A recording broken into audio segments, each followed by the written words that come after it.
ನಮಸ್ಕಾರ ಬಂಧುಗಳೇ, ನಾನೊಬ್ಬ ಕನ್ನಡ ಸಾಹಿತಿ, ಹವ್ಯಾಸಿ ಪತ್ರಕರ್ತ ಮತ್ತು ಒಬ್ಬ ಹೋಮಿಯೋ ಡಾಕ್ಟರ್. ನೋಡಿ, ಇವೆಲ್ಲ ನಾನು ಬರೆದ ಪುಸ್ತಕಗಳು. ಇದು ಕೂಡ ನಾನು ಬರೆದ ಒಂದು ಪುಸ್ತಕ. ಇದು ಹಿಂದಿಯಲ್ಲಿ ಪ್ರಕಟವಾದ ಒಂದು ಪುಸ್ತಕ. ಇದು ಕನ್ನಡದಲ್ಲಿ ಭಾಳ ಹಿಂದೆ ಪ್ರಕಟವಾಗಿದ್ದು. ಇದು ಇನ್ನೊಂದು ಪುಸ್ತಕ. ಈಗ ಪುಸ್ತಕ ಓದುವವರು ಇಲ್ಲ ಆದ್ದರಿಂದ ನಾನು ಬರೆಯೋದು ನಿಲ್ಸಿದ್ದೇನೆ. ಓಕೆ, ಎಲ್ಲ ಟಿ ವಿ ಮುಂದೆ ಕೂತ್ಕೊಳ್ತಾ ಇದ್ದಾರೆ. ನಾನು ಪ್ರಪ್ರಥಮವಾಗಿ ಯೂಟ್ಯೂಬ್ ಅಫಿಷಿಯಲ್ಗಳಿಗೆ ನನ್ನ ಒಂದು ಆತ್ಮೀಯವಾದ ಕೃತಜ್ಞತೆ ಸಲ್ಲಿಸ್ತೇನೆ.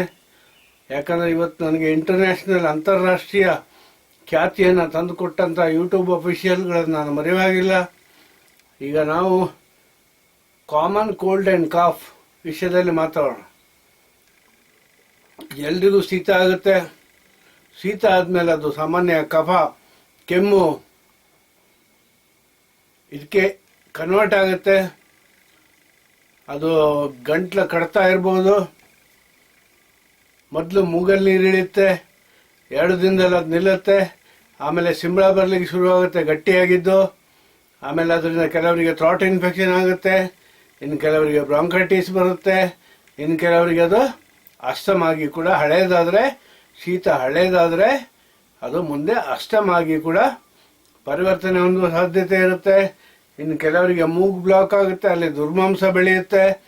ಸೊ ಕಾಫ್ ಆ್ಯಂಡ್ ಕೋಲ್ಡ್ ಸಣ್ಣ ಸಬ್ಜೆಕ್ಟ್ ಆದರೂ ಕೂಡ ಅದಕ್ಕೆ ಇರುವ ಕಾರಣ ತುಂಬ ದೊಡ್ಡದಿದೆ. ಮೂಗಿನಲ್ಲಿ ನಿಮಗೆ ಫಸ್ಟ್ ನೀರಿಳಿಲಿಕ್ಕೆ ಶುರು ಆಗುತ್ತೆ. ನೀರಿಳಿದಕ್ಕೆ ಅತ್ಯಂತ ಉಪಯುಕ್ತವಾದ ಔಷಧಿ ಅಂದರೆ ಅದು ಯುಪ್ರೇಷಿಯಾ. ಯುಪ್ರೇಷಿಯಾ ತೊಗೊಂಡ್ರೆ ಮೂಗಿನಲ್ಲಿ ನೀರು ಇಳಿಯೋದು ಸ್ವಲ್ಪ ಕಡಿಮೆ ಆಗುತ್ತೆ. ಆದರೆ ಒಂದು ಮಾತು ತಿಳ್ಕೊಳ್ಳಿ, ಯಾವತ್ತು ನಿಮಗೆ ಶೀತ ಆಯಿತು ಅಂದರೆ ಅದು ಕೂಡಲೇ ಹೋಗಲ್ಲ. ಅದು 4-5 ದಿನ ಇರುತ್ತೆ. ಮೊದಲು ನೀರಿನ ಸ್ರಾವ ಆಗುತ್ತೆ, ಆಮೇಲೆ ಗಟ್ಟಿ ಸಿಂಬಳದ ರೂಪವನ್ನು ತಾಳುತ್ತೆ. ಆಮೇಲೆ ಅದರಿಂದ ಬೇರೆ ಇನ್ಫೆಕ್ಷನ್ ಕೂಡ ಆಗುವ ಸಾಧ್ಯತೆ ಇದೆ. ಕೆಲವರಿಗೆ ಡ್ರೈ ಕಾಫ್ ಬರುತ್ತೆ, ಬರೀ ಒಣ ಕೆಮ್ಮು, ಒಳಗಡೆ ಗಂಟ್ಲು ಒಳಗೆ ಕಡ್ತಾ ಇರುತ್ತೆ, ಕೆರ್ತಾ ಇರುತ್ತೆ. ಸೊ ಇಂಥದಕ್ಕೆ ನೀವು ತಗೋಬೇಕಾಗಿದ್ದು ಕಾಲಿಬೈಕ್ರೋಮಿಕಾದಿಂದ ಇದು ವಾಸಿ ಆಗುತ್ತೆ. ಇನ್ನು ಕೆಲವರಿಗೆ ಅದು ಬ್ರಾಂಕೈಟಿಸ್ವರೆಗೆ ಹೋಗುತ್ತೆ, ಆವಾಗ ಅಕೋನೈಟ್ ತಗೋಬೇಕಾಗುತ್ತೆ. ಆಮೇಲೆ ಲ್ಯಾಕೆಸಿಸ್ ಕೂಡ ಕೊಡ್ಬೋದು. ಲ್ಯಾಕೆಸಿಸ್ ಯಾಕಂದ್ರೆ ಒಂದು ಒಳ್ಳೆ ಆ್ಯಂಟಿಬಯೋಟಿಕ್ ರೂಪದಲ್ಲಿ ಕೆಲಸ ಮಾಡುತ್ತೆ. ಆಮೇಲೆ ಸಿಂಬಳ ಗಟ್ಟಿಯಾಗಿದೆ, ದಾರದ ನಮೂನೆ ಹೋಗ್ತಾ ಇದೆ ಅಂದರೆ ಕಾಲಿಬೈಕ್ರೋಮಿಕ ತಗೋಬೇಕು. ಆಮೇಲೆ ಒಂದು ವೇಳೆ ನಿಮಗೆ ಕಫ ಶುರು ಆಯಿತು ಅಂದರೆ ಅದಕ್ಕೆ ಹೆಪರ್ ಸಲ್ಫ್ ತಗೋಬೇಕು. ಆಮೇಲೆ ಇವೆಲ್ಲ ಸಾಮಾನ್ಯ ಹೆಪರ್ ಸಲ್ಫ್. ಟಿ ಬಿ ಅಂತ ಕಾಯಿಲೆ ಕೂಡ ಬರುತ್ತೆ.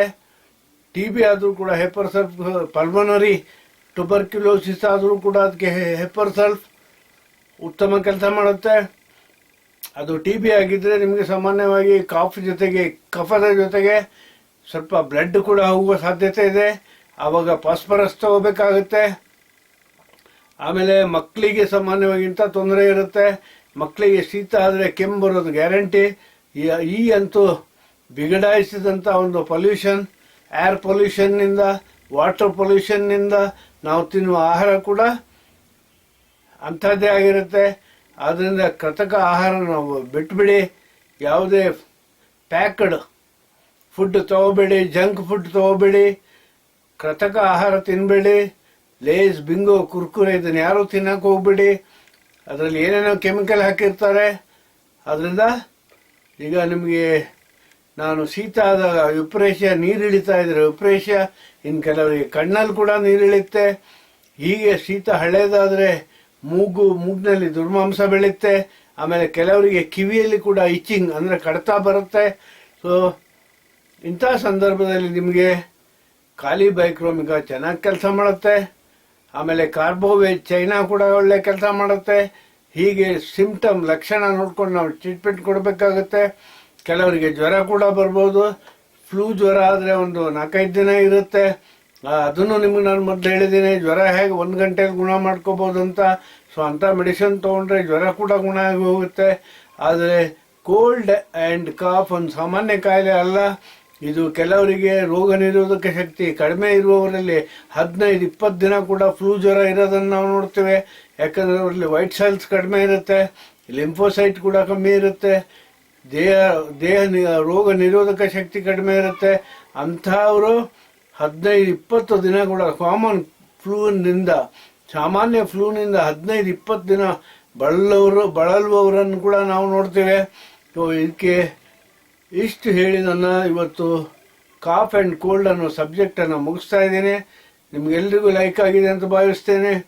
ಮೆಡಿಸಿನ್ ಹೆಸರು ಕೂಡ ಹೇಳಿದ್ದೇನೆ. ಇದಕ್ಕೆ ನೀವು ಬೇಕಾದರೆ ಇದರ ಜೊತೆಗೆ ಆಯುರ್ವೇದದ ಅಲೋಪತಿಯ ಯಾವುದಾದ್ರೂ ಆ್ಯಂಟಿಬಯೋಟಿಕ್ ತೊಗೊಳ್ಳಿ. ಅದಿಲ್ಲ ಅಂದರೆ ಆ್ಯಂಟಿಬಯೋಟಿಕ್ ರೀತಿಯಲ್ಲಿ ಕೆಲಸ ಮಾಡುವಂಥ ಬ್ಯಾಸಿಲಿನಮ್ 200 ದಿನಕ್ಕೆ 1 ಡೋಸ್ ತೊಗೊಳ್ಳಿ.